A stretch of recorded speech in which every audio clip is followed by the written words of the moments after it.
nuestra sesión de hoy. ¿Dónde dejé el otro? Aquí. Mi acordeón. Aquí está, comunicación de la ciencia. Vamos a poner entonces lo primero de hoy, que es la fecha. Estamos entonces a 22 de abril de 2025 en, decía yo, divulgación de la ciencia, en día después de Cristo, o direct current, corriente directa. Es más, hay por ahí, había una banda de rock, dicen que pesado. ¿Cuál era? AC/DC. Decían antes de Cristo, después de Cristo. No, era corriente alterna, corriente directa. Bien. Y estamos en nuestra unidad 6 del programa, que es la parte 6. Hoy, 22 de abril, efeméride. ¿No? A ver, supone que estamos en divulgación de la ciencia. El Día Mundial de la Tierra. ¿Sí? Tiene que ver con las ciencias biológicas, principalmente, no únicamente. También las ciencias sociales, todo, de hecho, toda la ciencia. Y no solamente la ciencia, también el arte. Toda actividad humana. De eso depende la vida en la Tierra. Es el Día Mundial de la Tierra. Decía yo, estamos entonces en divulgación,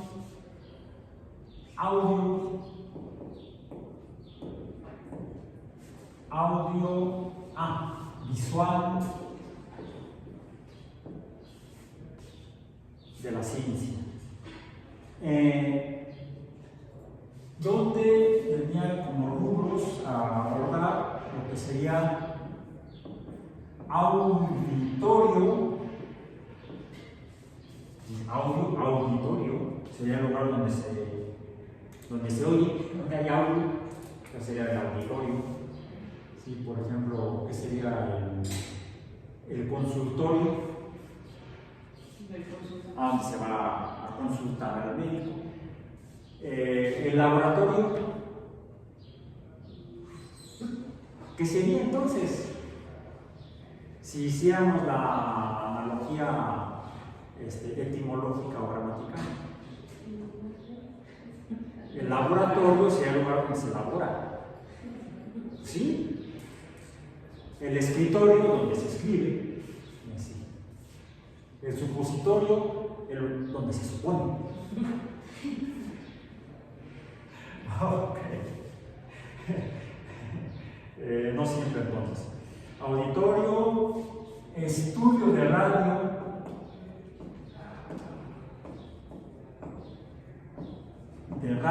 lo voy a poner aparte, el estudio de televisión, la mejor programación. Y lo pongo aparte, video. También ponemos teatro, cine, inicialmente como los más antiguos y tradicionales lugares donde la comunicación es por audio o audiovisual. Ya estaremos hablando de televisión. La televisión, desde que opera por primera ocasión, incluye audio e imagen, movimiento, no eso. Aunque se suele usar imagen fija, fotografía, en televisión, por ejemplo, algunos programas que se han producido para televisión de corte cultural e informativo, documentales, suelen muchas veces presentar imágenes fijas, fotografías. Hay una película documental, realmente es una película documental producida por Leonardo DiCaprio hace como más de 10 años, no recuerdo exactamente el año. Revísenla, googleenla. Se llama en español, creo que es Antes de que sea tarde. Fue el título que pusieron en español. Antes de que sea tarde, o Antes que sea tarde. El título original en inglés, porque es una producción de Leonardo DiCaprio, actor de los Estados Unidos, angloparlante, pues está en inglés la producción original. El título es Before the Flood, antes de la inundación. Comienza presentando lo que es una pintura, una imagen fija. La imagen mostrada en pantalla es una imagen fija, pero la cámara se pasea frente a la pintura. Es ahí donde, pues, la imagen que uno ve no está fija, pero no es la imagen mostrada la que está en movimiento, es la cámara la que está en movimiento, como mostrando diferentes aspectos de ese cuadro, que él menciona como dato anecdótico o complementario sobre esta producción. Es un cuadro que muestra algo así como el infierno, algo por el estilo, si no mal recuerdo. Revisen lo mejor para que corrijan si dije algún cuento, alguna mentira o me equivoqué, por favor. Before the Flood, por Leonardo DiCaprio, que por cierto produjo esta película documental. Estaremos hablando de cine, ¿sí? Entonces se estaría usando el cine, por ejemplo, cine documental. Por el título que les mencioné, ¿de qué creen que trata?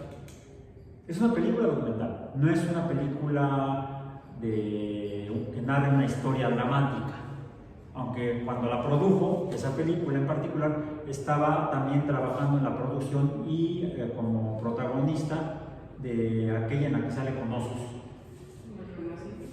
Sí, es de la misma época. Y de hecho la menciona en el documental y la relaciona con el tema del documental. Ya les pregunté, no lo han visto. ¿Sí? Ya les dije cómo se llama, búsquenlo. Está disponible en internet completa, en inglés y en español. Tal vez también en otros idiomas. Pero ¿de qué creen que trata? Por el título, ya sea el original o el título en español. Before the Flood. Suena como a la Biblia. ¿Cómo a qué? Como a la Biblia, Antes de que sea tarde. Sobre el cambio climático. Sobre el cambio climático. Es una película documental científica que da a conocer, da información a la gente. Es una película documental de divulgación de la ciencia, pero además de una ciencia con impacto social. Tiene una carga ética enorme. Y muestra, dentro de esa carga ética enorme que presenta, muestra actitudes inmorales de personas que están activas ahorita. Muy activas. Bueno, entonces, ya abordamos un ejemplo de cine documental con el propósito de comunicar ciencia al público general. Desafortunadamente, como se pueden dar cuenta ustedes mismos, no es muy antigua, o sea, no es de hace, como las que les he comentado, de hace 40 o 50 años, y no la conocían, no habían escuchado hablar de ella, no la han visto, no la conocen. Sí es importante que la vean, y este hecho que no la conozcan ustedes, no es ningún reclamo de mi parte, ¿no? Bueno, sí, pero no para ustedes, sino para los medios de comunicación en México, por ejemplo, las compañías de cine, las compañías distribuidoras y exhibidoras de cine en México, pasó, no sé si lo exhibieron. No sé si lo exhibieron. La del oso sí, pero este documental no sé si se exhibió en México. De hecho, yo me enteré en internet, la busqué y la encontré y la pude ver en internet. Incluso después hasta la compré en DVD. La tengo afortunadamente en DVD. ¿Sí? A ver si la podemos ver posteriormente. Entonces, eso es en cuanto a cine. En cuanto a, les decía, en televisión, como en ese documental de cine, es común que producciones de documentales de divulgación de la ciencia para televisión muestren, no importa cuál sea la ciencia, muestren imágenes fijas. ¿Sí? O pueden mostrar lugares reales o escenarios reales o fenómenos reales u otro tipo de información útil, de acuerdo al mensaje que se quiera enviar de manera visual con narración.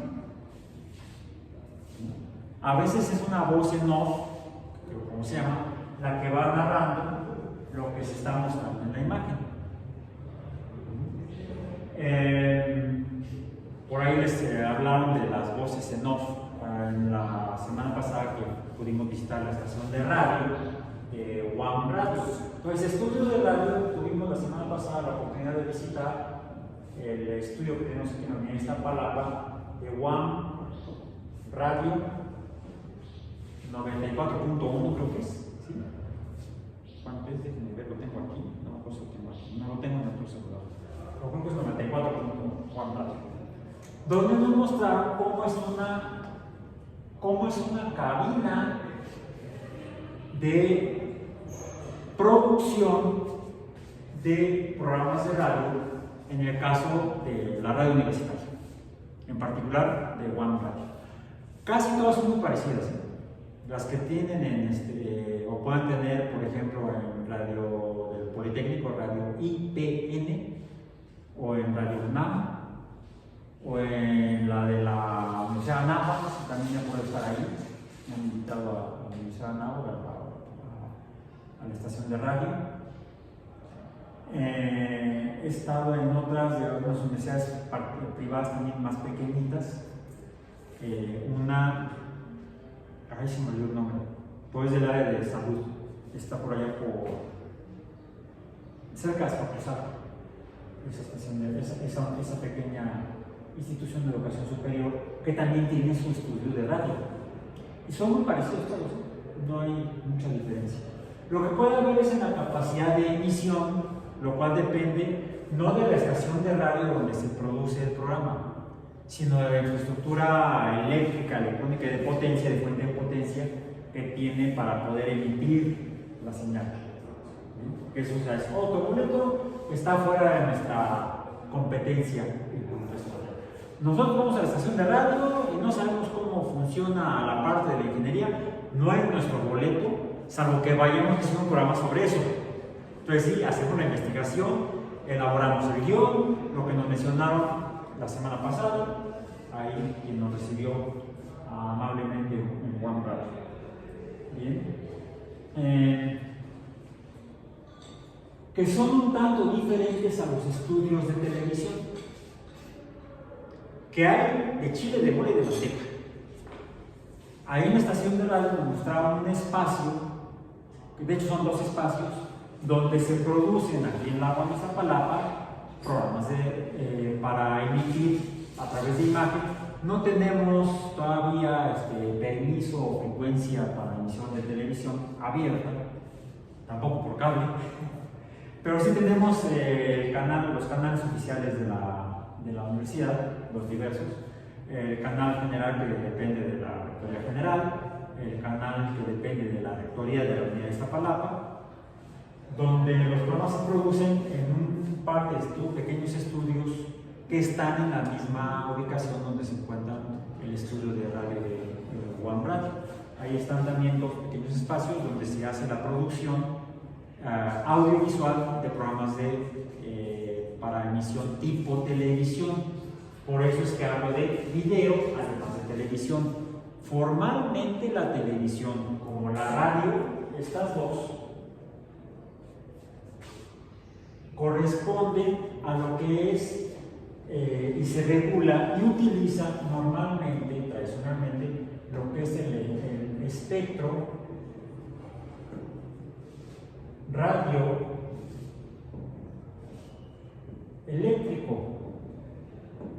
Preguntaba y comentaba a los compañeros antes de iniciar de la sesión que el espectro radioeléctrico es lo que nosotros, que necesitamos en ciencias naturales, ciencias biológicas, conocemos como el espectro electromagnético.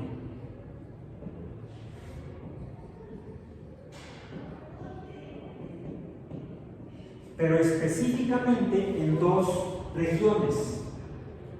El del espectro electromagnético que va desde los rayos cósmicos y los rayos X, de alta frecuencia, de gran frecuencia y pequeña longitud de onda, hasta el otro extremo del espectro electromagnético, pasando por la ultravioleta, visible, infrarrojo, hasta las microondas y las ondas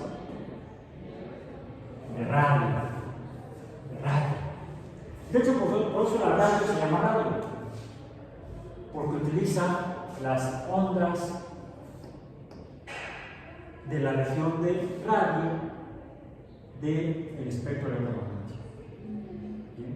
Solamente estas son las que se utilizan para esta forma de transmisión o comunicación a la gente, porque se desarrolló con base en la tecnología desarrollada para el uso de esta parte del espectro electromagnético.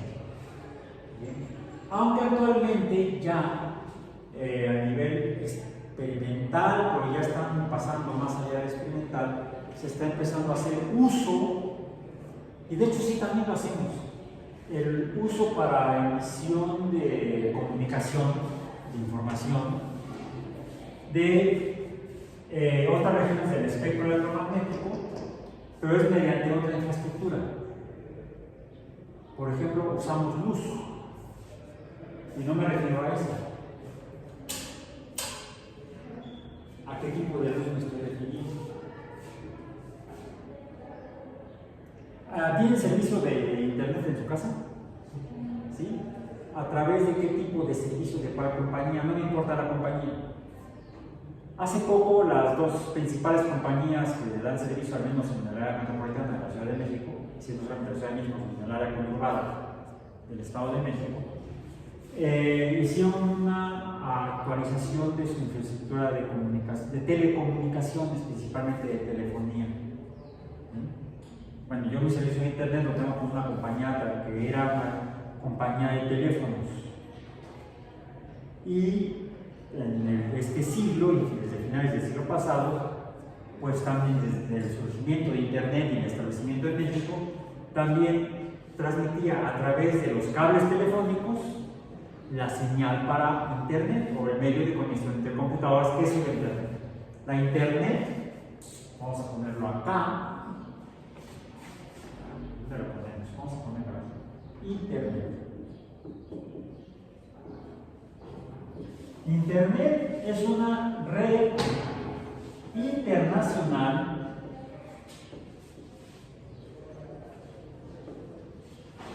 de computadoras.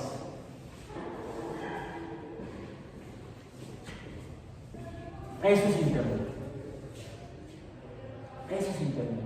O al menos así se consiguió y se construyó, se estableció en la década del 60 y empezó a operar en 1969 como parte de un proyecto secreto del gobierno de los Estados Unidos, en el contexto de la Guerra Fría entre los Estados Unidos y la Unión Soviética, conocida como la ARPANET. NET es red. Entonces, la Internet es la red internacional que surgió de aquí. La ARPA era ahora es la DARPA, tiene una D al principio, pero era la Administración de los Proyectos de Investigación Avanzada, o sea, va para atrás. Administración de los Proyectos de Investigación Avanzada, Advanced Research Project Administration, del gobierno de los Estados Unidos. ¿Qué investigación avanzada? Toda la que fuera de interés militar. Como por ejemplo el conectar computadoras, una en Los Ángeles, otra en Chicago, para poder pasarse la información, porque los laboratorios que hay en Chicago son diferentes de los laboratorios que hay en Los Ángeles, pero para hacer un proyecto militar se requiere la información de ambos. Y antes de esto, para poder hacer eso, los investigadores tenían que trabajar en el laboratorio en Los Ángeles, luego tomar un avión, volar a Chicago y meterse al laboratorio en Chicago para seguir trabajando con el equipo que hubiera ahí de computadoras que había en Chicago y en los laboratorios en Chicago. Lo cual implica tiempo y riesgos. Que les dice que a lo mejor el avión no llega por algún motivo, tiene una falla mecánica, tiene que aterrizar en otro lugar, o se retrasa el vuelo, o el clima, las condiciones climáticas o meteorológicas impiden el vuelo o que aterrice, tiene que ser desviado a otra ciudad. Todo eso, cuando se habla de proyectos de interés nacional o militar, pues son inconvenientes. ¿Qué se les ocurrió en la década del 60 en esta competencia con la Unión Soviética en los Estados Unidos? Pues mejor conectemos a las computadoras a través del cable telefónico. Y entonces inventaron el módem, el modulador de señales, a través del cual, mediante un alambrito de cobre, bueno, un alambrote de cobre, en la red telefónica de los Estados Unidos, pensaban conectar una computadora con la otra y poder enviar la información de una a la otra, procesarla y enviarla, etcétera, etcétera. La primera vez que operó fue en 1969 entre Los Ángeles y San Francisco. No fue entre Los Ángeles y Chicago, entre Los Ángeles y San Francisco, entre dos universidades. Bueno. Finalmente esta tecnología va avanzando como la hacen las universidades esencialmente que trabajan en el gobierno de Estados Unidos. Me preguntaban ¿qué onda con las universidades también? Trabajan en Estados Unidos, las universidades trabajan en proyectos para el gobierno y también proyectos propios, proyectos para la industria, el comercio, las sociedades, etc. ¿Y quiénes hacen los proyectos en las universidades? ¿Quiénes los llevan a cabo? Los profesores, el profesorado, profesores y profesoras, con la ayuda de estudiantes, alumnos y alumnas.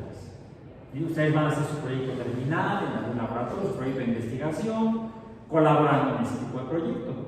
Entonces se enteran de lo que hacen ahí, usan los aparatos, los instrumentos, usan las computadoras. Es lo que hacían los jóvenes estudiantes de las universidades en los Estados Unidos, y fueron los estudiantes los que sacaron del control del gobierno a la red ARPA y dieron lugar a la red Internet. También en Europa y en la Unión Soviética hicieron sus propias redes, terminaron conectándose todas y tenemos ya la Internet.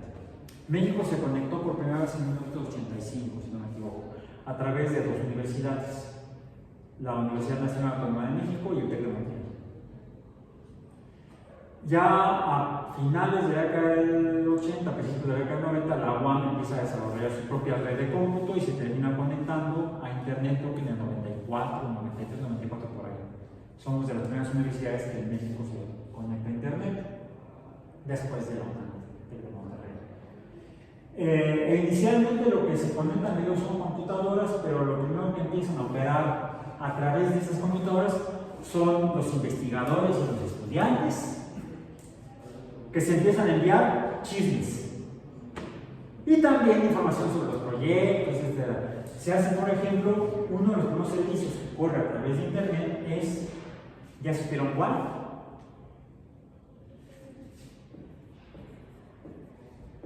El correo electrónico. Fue lo primero que empezó a correr, además de los datos de los experimentos.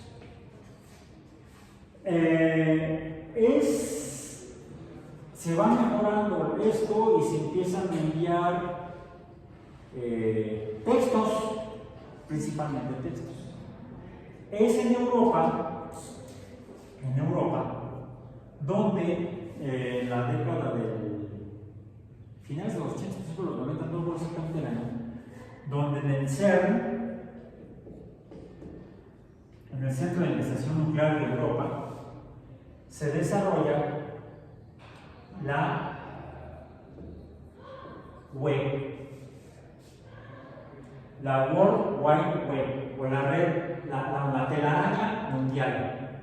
¿Por qué telaraña? Comenzamos con una red que se intercruzan los cables por todos lados, se forma como una telaraña. Es por eso que se le llama. En la que se empieza a incorporar no solamente la capacidad de enviar textos, sino imágenes fijas. Primero, ¿cuál es el problema de las imágenes fijas?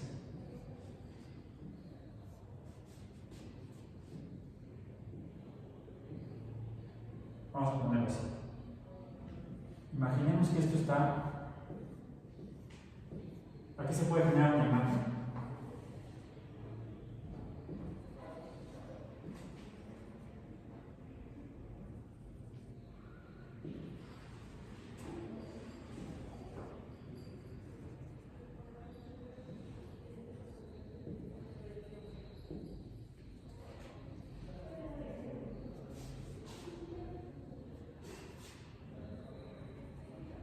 Eso es una imagen que presenta dos cosas. ¿Qué cosas son? Es un SD separador. ¿Por qué? Porque, bueno, eso puede parecer una cruz y eso puede parecer una especie como de tache. Dos cruces diferentes. A lo mejor esto es un árbol y esto puede ser otra cosa. ¿Por qué no puedo definir qué es? Porque esta es una imagen de baja resolución.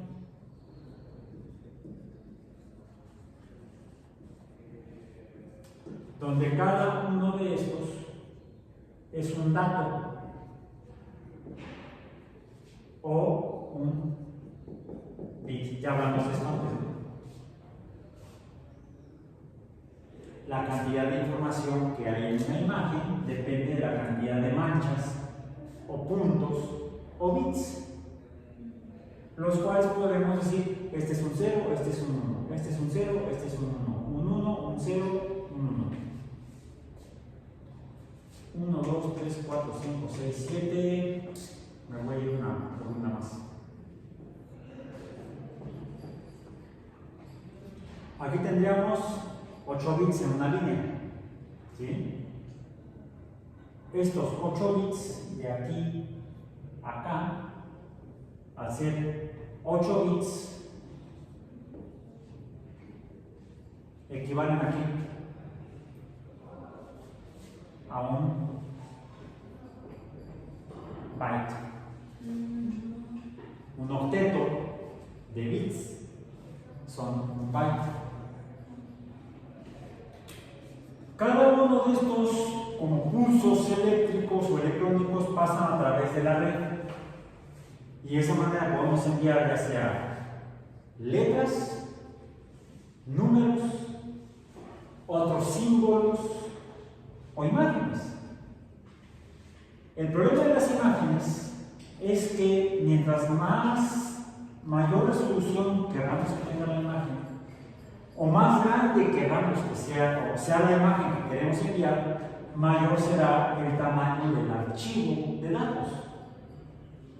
Y las primeras redes de cómputo que corrían a través de alambritos de cobre, como pulsos eléctricos, eran extremadamente incapaces de enviar tanta cantidad de información.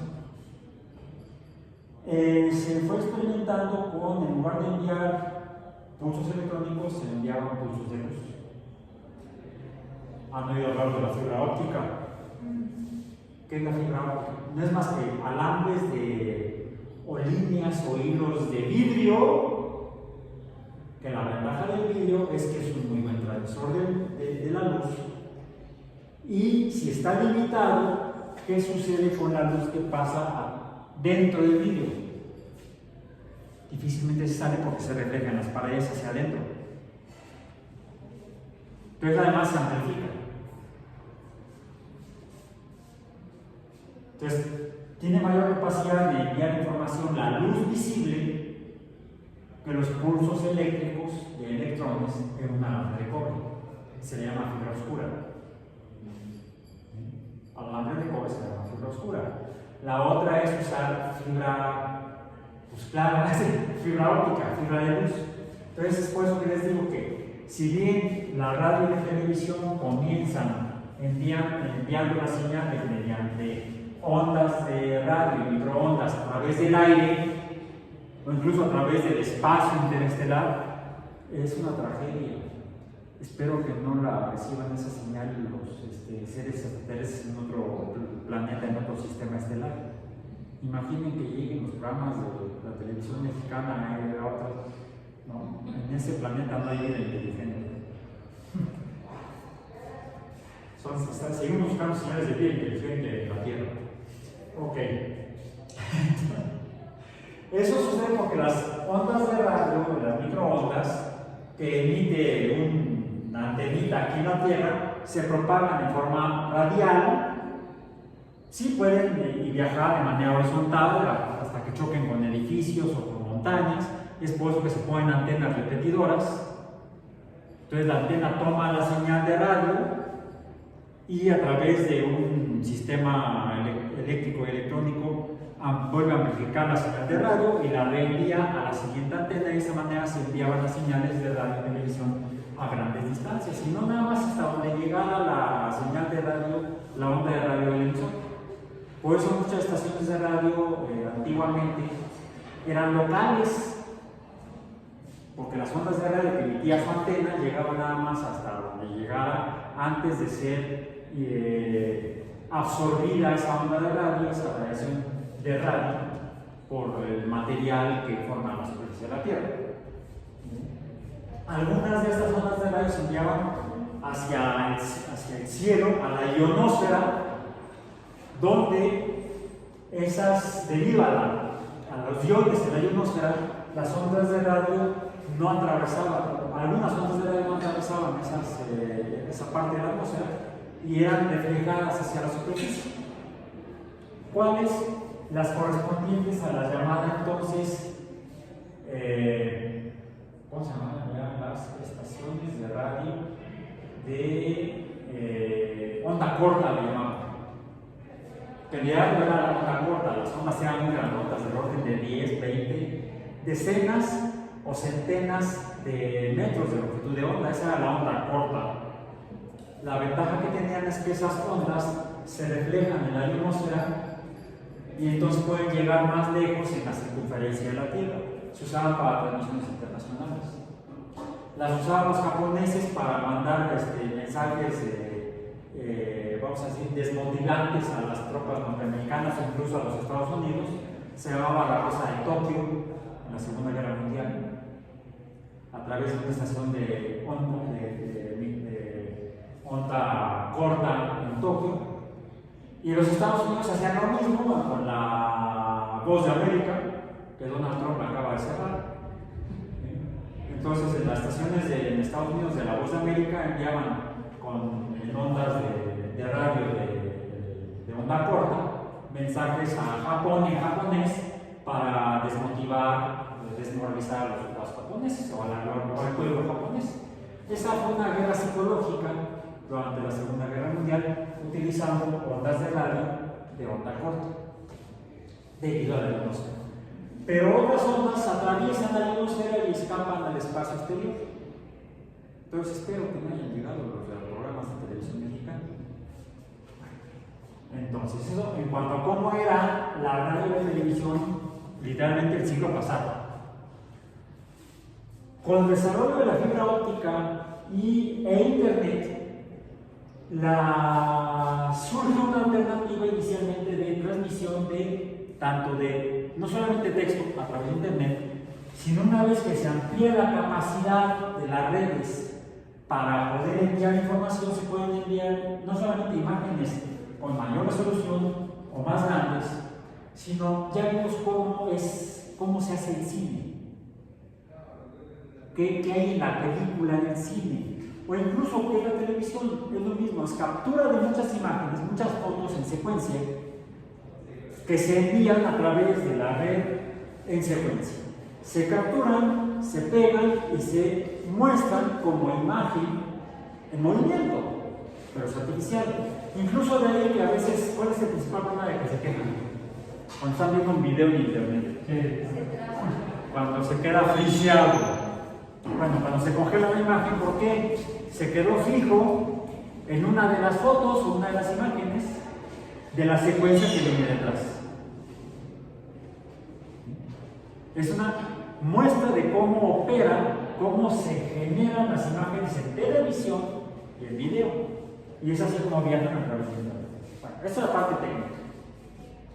El surgimiento de internet entonces nos permite que, a ver, algo que estaba mencionando, el espectro radioeléctrico entonces son la región del espectro electromagnético que se usa para enviar señales de radio y televisión. Y estas, en los países, el espectro radioeléctrico está calificado como propiedad del Estado. Estados con mayúsculas. Propiedad de la nación, de las naciones, de cada nación. Entonces, es a través de su regulación legal que cada Estado decide cómo se usa. ¿A quién le permite o no usar el espectro radioeléctrico de microondas o ondas de radio para emitir señales? Es por eso que la UAM tiene una frecuencia específica de ondas de radio para enviar a través de ahí lo que quiera o considere apropiado y necesario la UAM.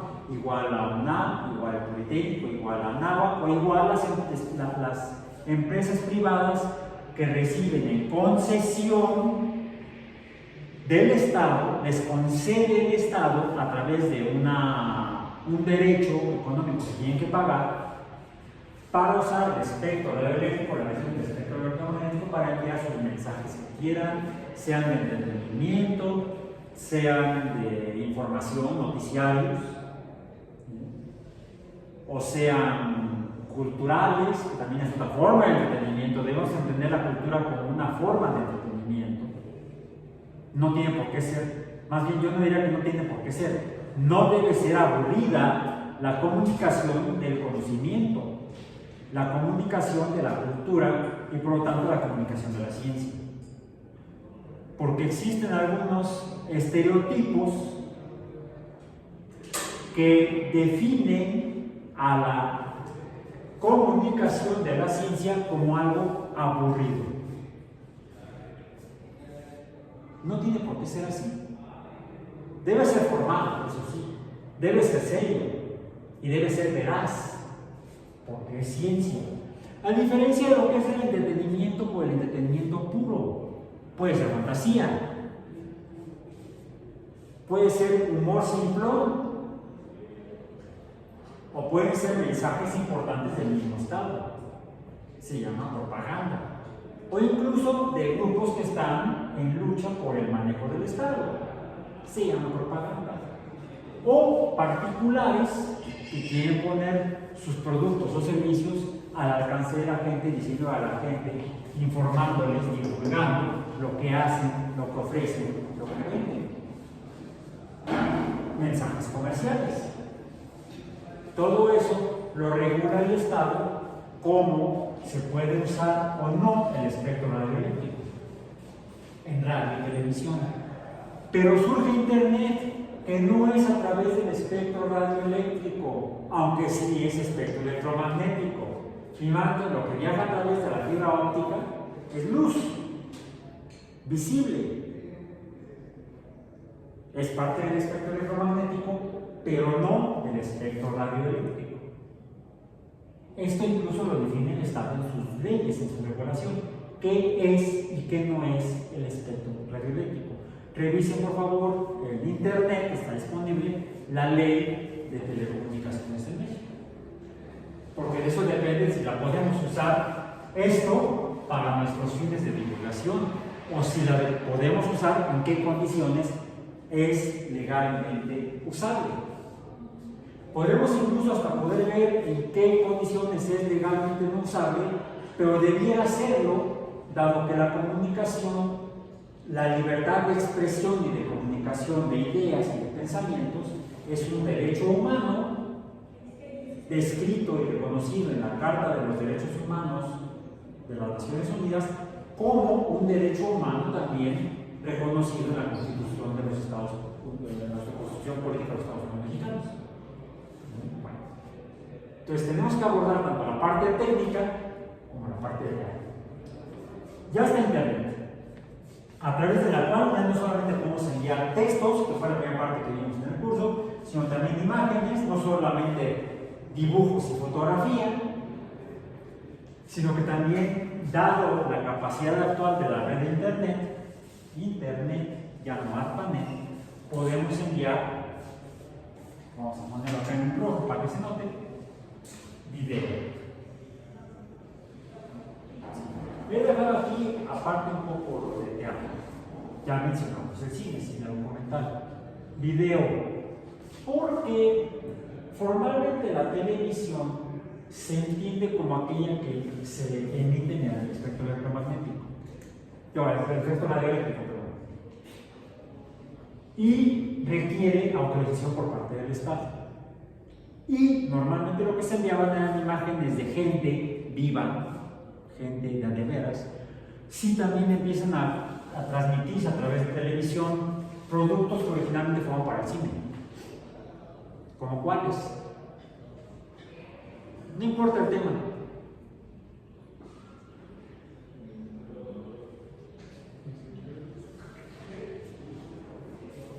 Cállate, no, viejo. No voy a decir porque todavía no acabamos. Eso es todo, amigos. No, todavía no. Los famosos Looney Tunes, las caricaturas de Warner Brothers, fueron originalmente producidas para cine de entretenimiento, aunque muchos los conocimos ya en la televisión.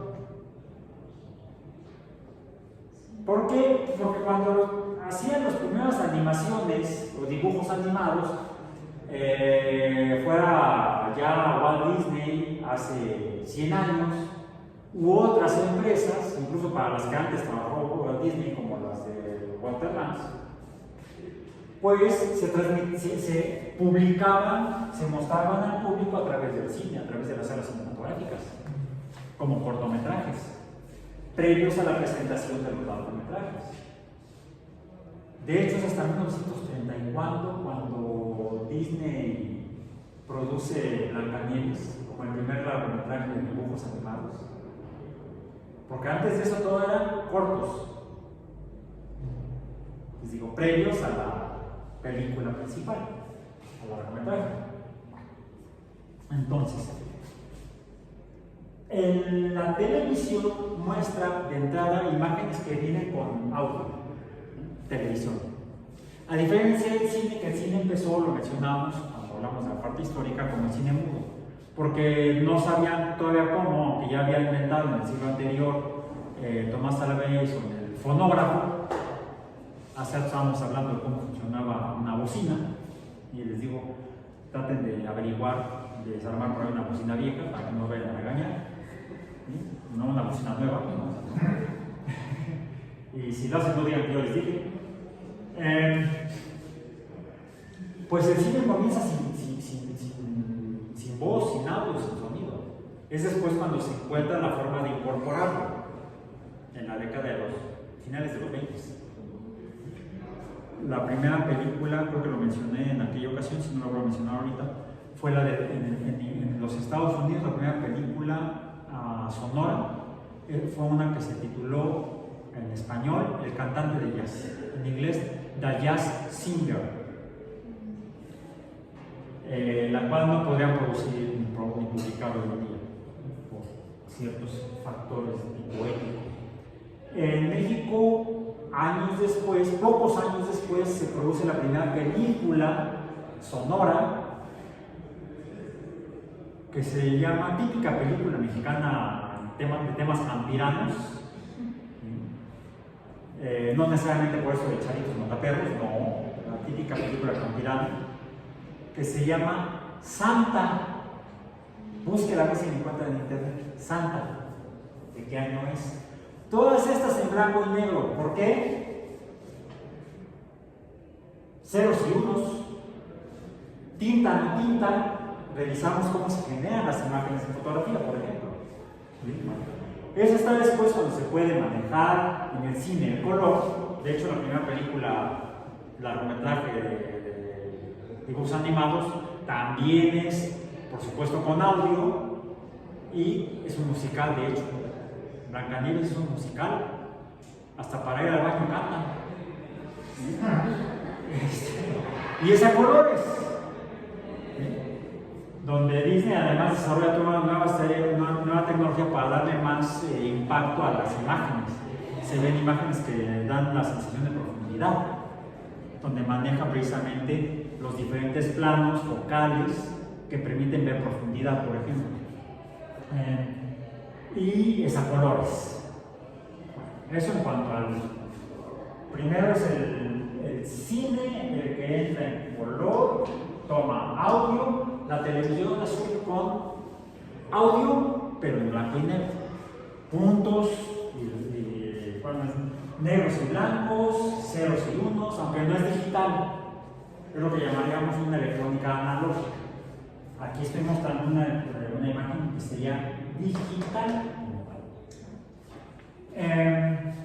Es después, y gracias a que es inventada por un mexicano, Guillermo González Camarena, me estaba acordando de las siglas del canal de televisión que le concedió el Estado mexicano como recompensa a su invención de la televisión a color. Le otorgaron la concesión para el uso del espectro radioeléctrico para transmisión de televisión en la señal de XHGC, GC por González Camarena. Pero entonces ya se pueden emitir imágenes con audio y las imágenes a colores, ya no monocromáticas, diríamos, que es el blanco y negro. Bueno, todo eso termina gracias a internet, primero teniendo la capacidad de enviar imágenes, incluso movimiento video, con muy baja resolución a principios todavía del siglo XXI, ¿sí? Pero conforme aumenta la capacidad de la red y de los procesadores en las computadoras, se puede aumentar la calidad del video. Lo primero que se considera enviar el video son en muchos casos, en el caso de nuestro negocio, que es la ciencia, no se piensa en enviar imágenes de personas, que sería televisión, aunque se hacen algunos experimentos. La Universidad de Michigan o Wisconsin, no recuerdo cuál es, crea, por ejemplo, el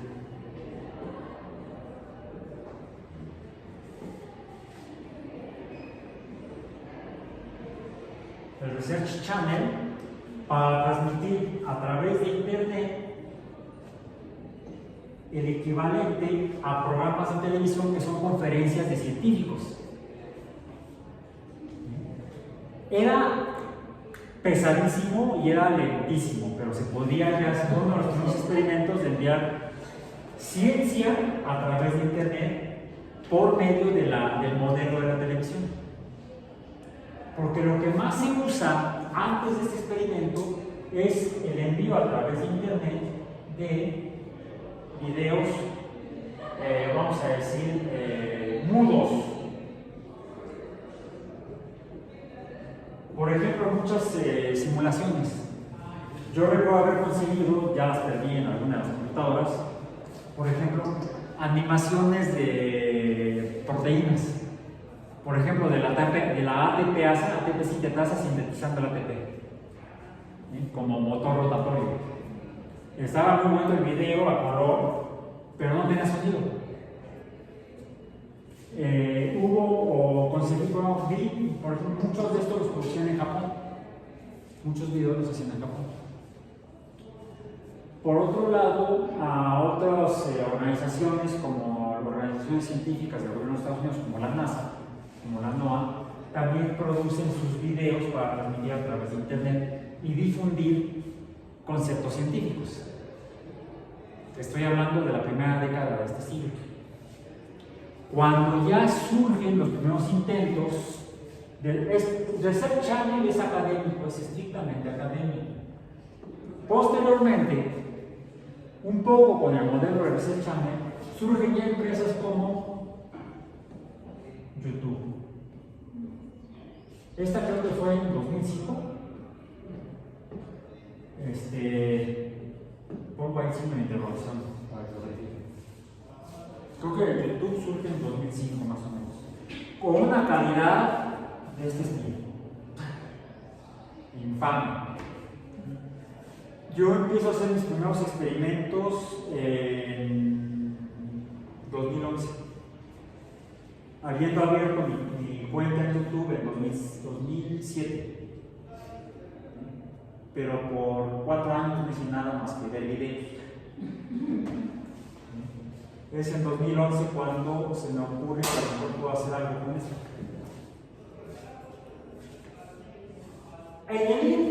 En Internet, lo voy a poner con otro color, surgen como textos inicialmente y luego con imagen fija vamos a poner imagen nada más. El servicio de, no necesariamente, vamos a decir, publicación de páginas web o sitios web, los cuales los primeros que se construyen en Internet son básicamente texto, por el problema del manejo de imágenes. ¿Sí? Estaba descartado el uso de imágenes. Después se empieza a incorporar el uso de imágenes, pero principalmente diagramas, imágenes muy simples. ¿Cuántos bytes puede tener una gráfica de una cinética enzimática? Son 3 rayas, ¿sí? Los 2 ejes cartesianos y la curva de la cinética. Lo demás es texto, que son las indicaciones en las coordenadas y la información va como texto. ¿Bien? Incluso hasta poniendo los puntos experimentales del ensayo. Hasta siquiera hasta con las desviaciones estándar de los errores. Es muy poca cantidad de bits y bytes en una gráfica, en un diagrama. Se empiezan a incorporar en sitios académicos en Internet. Posteriormente a los sitios web surgen sitios en los cuales se comparten textos más extensos ya con más imágenes, por ejemplo dibujos y en ocasiones ya fotografías de baja resolución que son como páginas donde la gente empieza a opinar o a dar información de una manera más en secuencia, periódicamente, como si fueran publicaciones. Estoy hablando de los blogs,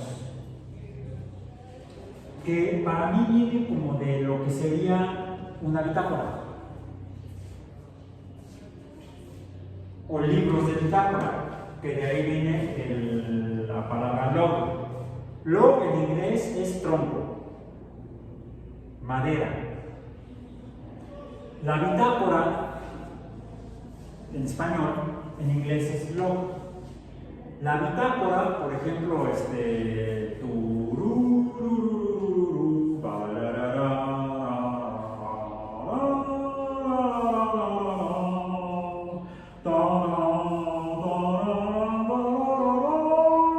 y antes de que no alcance las notas más altas, ¿de qué es tema musical ese?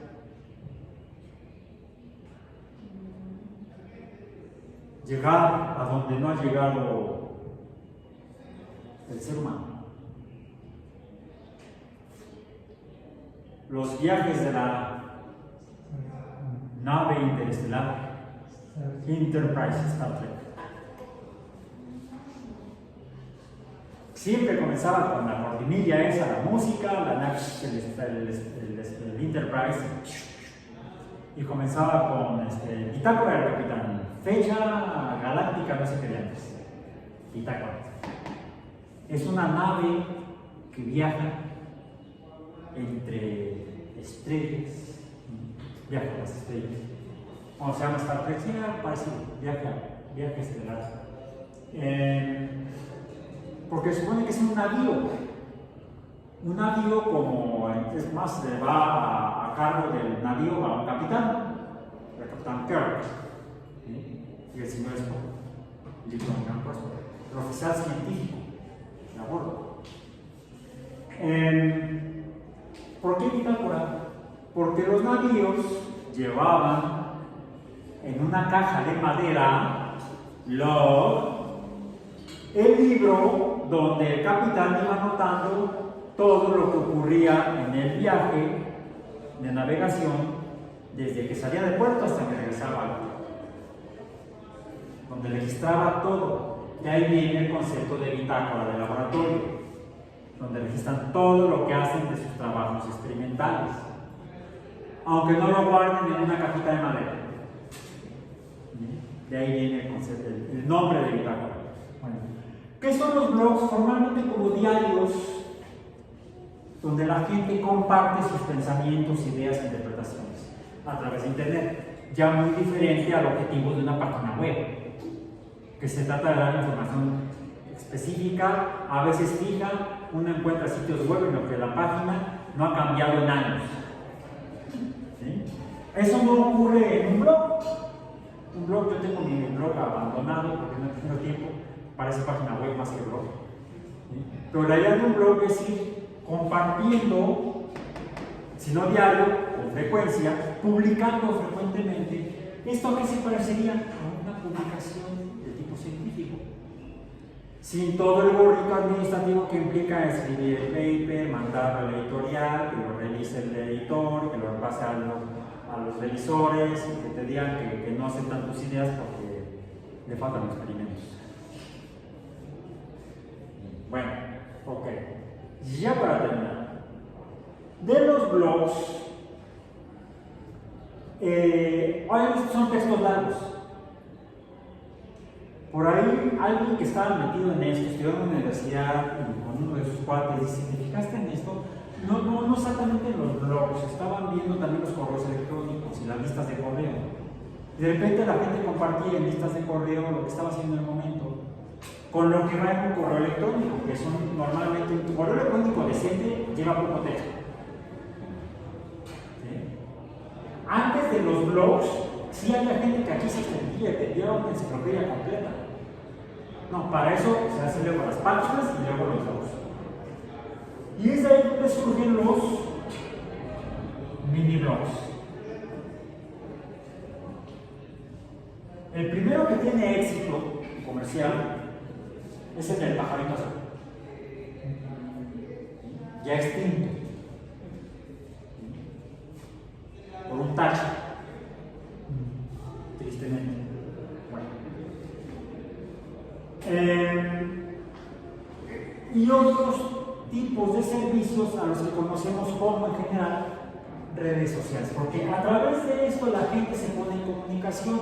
El blog además permite, a diferencia de la página web, permite respuestas o comentarios de quienes están leyendo el blog. Eso en cuanto al blog. Ya en los mini blogs hay diálogos literalmente, hay coloquios, hay discusiones. Yo de hecho por eso incluso cerré mi cuenta de Twitter. En un momento que era insoportable. Se hacían discusiones eternas, entonces me dije: no, ya, tengo que ir a dar clase. Surgen las redes sociales como redes de comunicación entre gente. Eso es formalmente una red social. Aunque se afirma que YouTube es una red social, no es como tal una red social. aunque posteriormente abre un espacio para los comentarios y también da lugar a algo parecido que ya se hacía en televisión y en radio.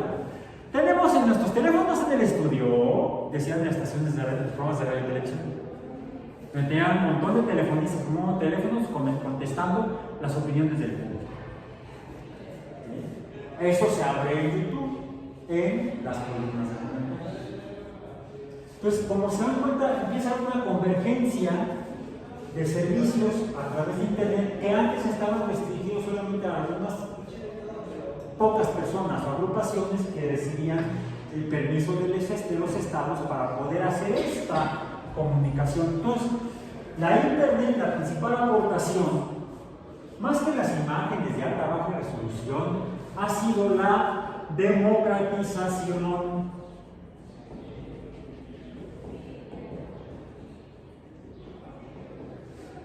de los medios para comunicación. Y actualmente presentan la herramienta más poderosa para hacer comunicación. Lo más reciente, los podcasts, que es retomar, ya sea en un modelo parecido a la radio o a la televisión de mesas redondas, pero a través de Internet. Haga una revisión de servicios, características generales de cada uno de este tipo de servicios, ya de lo que se llama, decíamos entonces, vamos a poner aquí con rojo para que se note, servicios como podcast,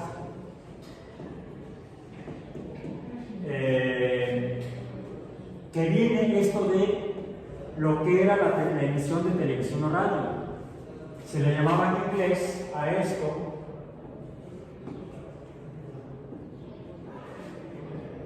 broadcast o emisión. No sé por qué le llaman podcast. Pod es como cabina, como un espacio pequeño. Por ahí es lo que le pide este personaje de la película de 2001, Dave Bowman, el astronauta, a la computadora Hal Melvin, cuando sale con la navecita, que es un pod, la navecita. Cuando quiere regresar, le pide a la computadora David Bowman que abra la compuerta para entrar con la navecita. Open the main door, algo así te dice. Y es donde la computadora dice que no lo va a dejar entrar. I'm sorry, Dave, I'm afraid I can't do that. Lo siento, Dave, temo que no puedo hacerlo. Y pregunta por qué. Porque los vi a ti y al otro astronauta diciendo que me iban a desconectar. Ya saben lo que sucede cuando se confía demasiado en la inteligencia artificial. Lo demás lo discutimos el próximo mes.